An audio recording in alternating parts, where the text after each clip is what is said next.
Good morning বন্ধুরা, শুভ সকাল। সব কেমন আছে? আশা করি সব ভালো আছে, আমিও ভালো আছি। আর এদিকে প্রচণ্ড গরম পড়েছে আর সকাল থেকেই রোদ উঠেছে, তো দেখতেই পাচ্ছে।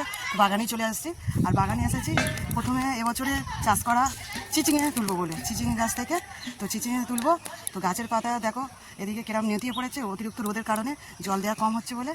আর চলো, চিচিঙে অনেক হয়ে আছে বন্ধুরা, তোমাদেরকে দেখাই। তুমি দেখো এখানে একটা চিচিঙে হয়ে আছে, এই চিচিঙে হয়ে আছে, আর এই দেখো এইদিকে ওদিকে অনেক চিচিঙে হয়ে আছে। তো সেই দেখো বন্ধুরা, আর চিচিঙে তো হাত দিয়ে কাটা যাবে না, তার জন্য কাস্তেও এনেছি। এই দেখো বন্ধুরা,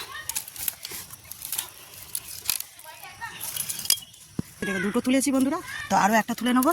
তো বড় দেখে দেখে তুলছি, এইটা তুলে নেবো। তো চিচিঙে তোলা তো হয়ে গেল বন্ধুরা। আর এদিকে দেখো বটবটিও ভর্তি হয়ে গেছে গাছে, ওই লাইনেও গাছে বটবটি হয়েছে, এই লাইনেও গাছে বটবটি হয়েছে। তা তুলে নেবো সকাল সকাল।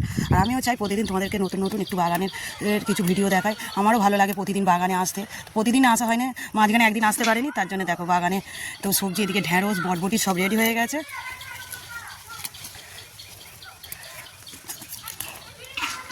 তো একদিকে কড়াই তুলে হয়েছে 250, তো এবারে এদিকে যাই।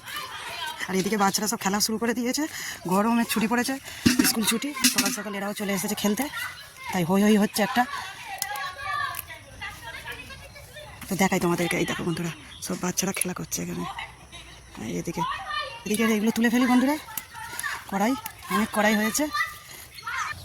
বটবটি তো তোলা হয়ে গেছে বন্ধুরা, তো প্রায় 1.5 কিলোর মতন বটবটি, এই দেখো বন্ধুরা। তাই বালতির ভেতরে এখন ভর্তি, এক বালতি বটবটি কড়াই হয়েছে, 1.5 কেজি মতন বটবটি হয়েছে। আর এদিকে দেখো ঢ্যাঁড়স, একদিন ছাড়া একদিন যদি না ঢ্যাঁড়স তুলতে আসা হয়, তো ঢ্যাঁড়সগুলো বড় বড় হয়ে যায়।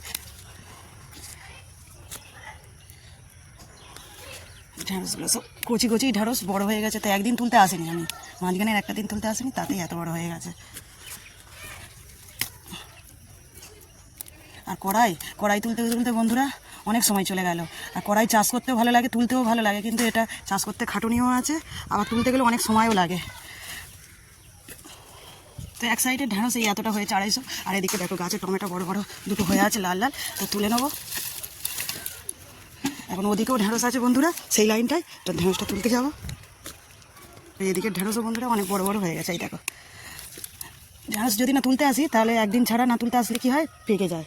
এই হচ্ছে ঢ্যাঁড়স, নাহলে ঢ্যাঁড়স প্রচুর, একবার যদি বসিয়ে গাছ বড় করা যেতে পারে তো অনেক ঢ্যাঁড়স দেবে, কিন্তু টাইম তুলতে আসতে হবে। এটা যেমন বড় হয়ে গেছে, এই দেখো, আর তোলা যাবে না, এটা পেকে গেছে।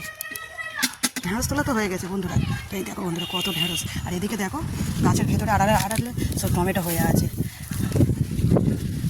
তো যাচ্ছি টমেটো তুলে নিই যে কটা হয়ে আছে। এই দেখো বন্ধুরা, বাগানে তো সবজি তো তোলা হয়ে গেছে।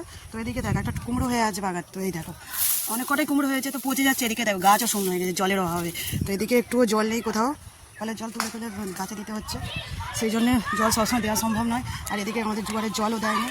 তো আমি এখন এক বালতি সবজি নিয়ে বাড়ি যাচ্ছি। তো আমার মতন কাদের এত বাগানের টাটকা সবজি তুলতে ভালো লাগে, অবশ্যই কমেন্ট করে জানাবে। আমার তো সবজি তোলা হয়ে গেল, তো আমি এখন বাড়ি যাচ্ছি। অনেক বেলা হয়ে গেল বন্ধুরা, রান্না বসাবো, পরে আবার কথা হচ্ছে।